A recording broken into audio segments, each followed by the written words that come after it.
मैं अक्सर अपने गर्लफ्रेंड के घर जाया करता था। मैं बहुत सोता था। मैं आम तौर पर लिविंग रूम में सोफे पर सोता था और कमरे में टीवी के काफी करीब 2 मिरर्स थे।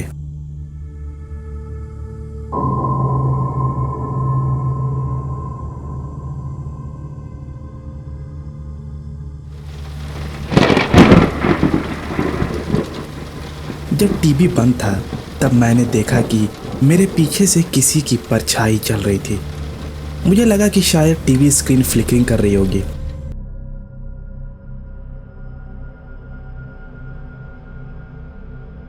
फिर एक शाम मैंने अपनी स्केच बुक लेने के लिए लिविंग रूम में चला गया ताकि मैं उसके बेडरूम में स्केच कर सकूं।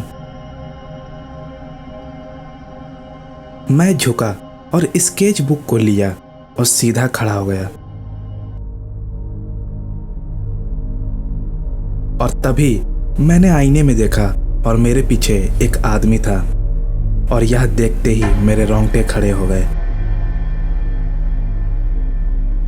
हॉलवे में खड़ा एक आदमी लिविंग रूम की ओर जाता है। वह औसत कद का था।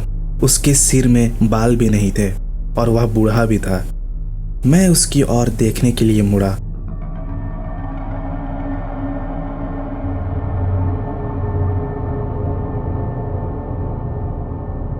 और वहां कोई नहीं था और मैंने फिर से आईने की ओर देखने के लिए मुड़ा और तब तक वह गायब हो गया था। मुझे थोड़ा डर लग रहा था।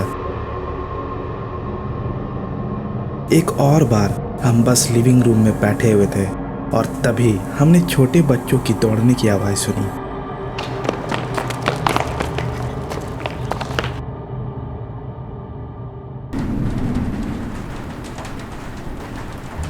मेरे गर्लफ्रेंड के 2 वयस्क भाई बहन थे, लेकिन वो हमें अकेला छोड़कर काम पर गए हुए थे।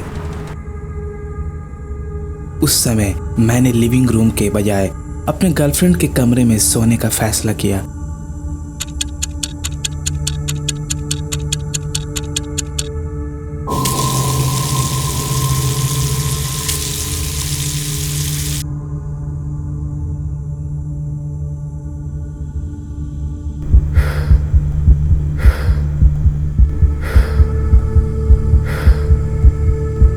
आधी रात को मेरी नींद अचानक से खुल गई।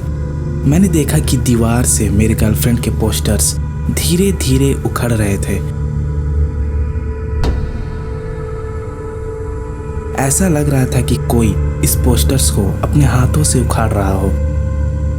अगली सुबह मेरे फ्रेंड ने उस पोस्टर्स को यह कहते हुए वापस रख दिया कि मुझे इस पोस्टर्स के लिए बेहतर टेप लाने की ज़रूरत है। मेरी गर्लफ्रेंड और उसके परिवार अंततः बाहर चले गए क्योंकि वे अब वहां रहने का जोखिम नहीं उठा सकते थे। घर में जो कुछ हुआ था इसके बारे में हमने वास्तव में कभी बात नहीं की थी, लेकिन उनके चले जाने के बाद मैंने अंत में कहा, यार तुम्हारा घर हॉन्टेड था। मुझे आशा है कि तुम्हें इसका एहसास होगा। तभी उसने जवाब दिया, हाँ मुझे पता है कि यहाँ कोई रहता था। कोई एक आदमी रहता था और साथ में उसकी पोती भी रहती थी, लेकिन कुछ समय के बाद खुद को और अपने पोती को मार डाला था। तो शायद यहाँ उन्हीं के आत्मा भटकते होंगे। यह बात मैंने तुम्हें नहीं बताई थी क्योंकि मैं तुम्हें डराना नहीं चाहती थी। फिर उसने एक न्यूज़पेपर की आर्टिकल को ढूंढ कर निकाला जिसमें उस मर्डर की खबर छपी हुई थी, और उस न्यूज़पेपर में जिस मर्डर की न्यूज़ थी उसी में उस आदमी की भी तस्वीर थी जिसे मैंने अपने पीछे खड़ा देखा था। अब मेरे गर्लफ्रेंड को गए हुए 10 साल बीत चुके थे। अब मेरे पास उसकी घर की एड्रेस भी नहीं है।